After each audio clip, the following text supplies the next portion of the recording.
Hello and welcome everyone. This is Type V3 with a gunpla review of the SDBF Winning Gundam, the tiny leader and general support unit for Team Tri-Fighters.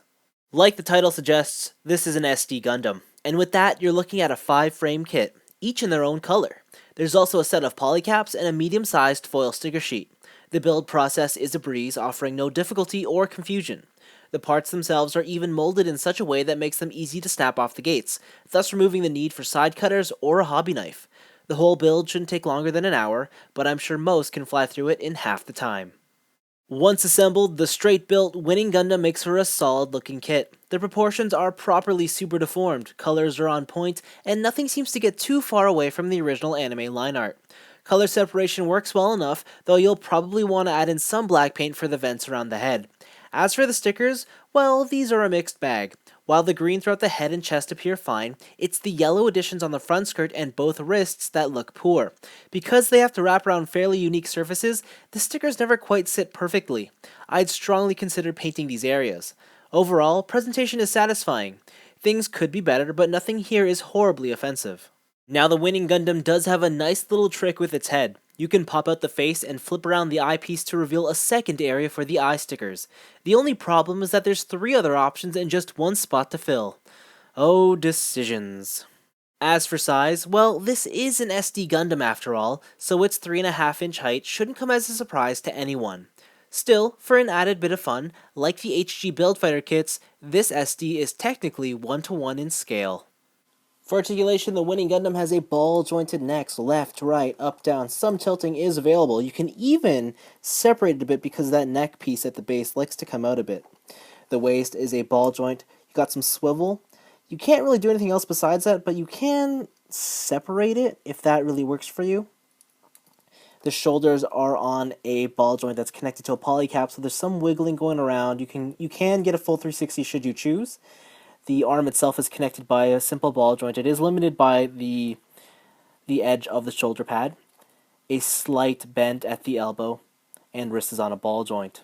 For the hips, they are on ball joints as well, but, and I'm going to try and show you this, the entire polycap sits inside that white shell, and that basically limits all range of motion. So forwards, that's all you're going to get. Backwards, that's all you're going to get. Outwards, that's all you're going to get.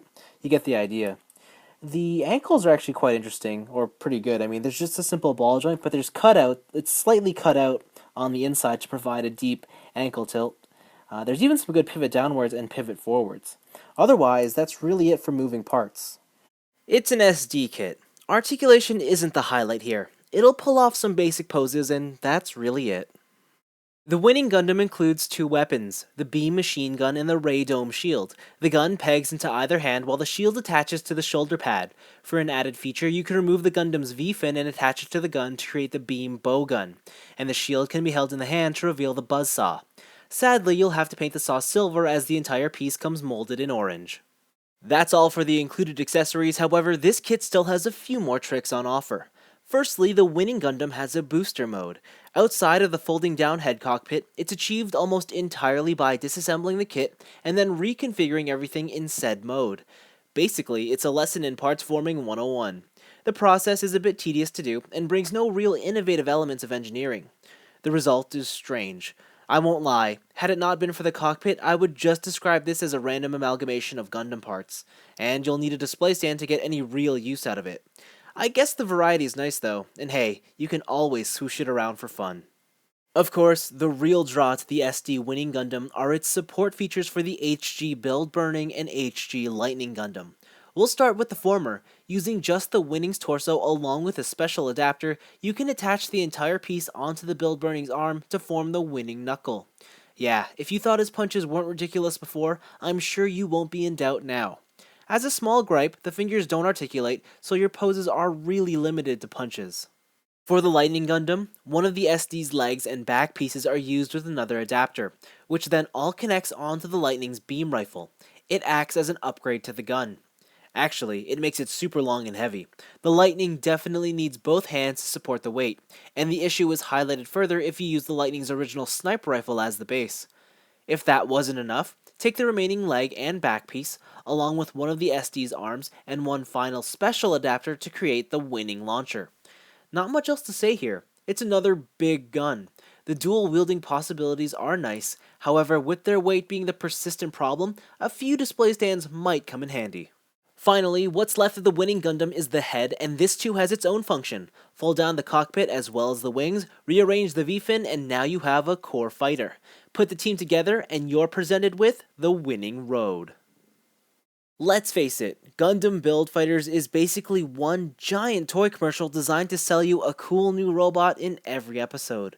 The SD winning Gundam is just the next logical step in that formula, implementing a combination gimmick with other Gundams so that even if you're not interested in the core robot, you still have an attraction to it overall. So with that being the main focus, how did it all turn out? Well, pretty darn cool.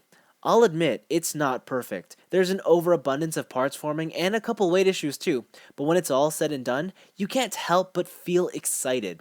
If for you the winning road is the all-important factor, then you'll be more than satisfied. On the other hand, what about the winning Gundam all on its own? To be honest, it's okay. It's an enjoyable build with decent playability all around.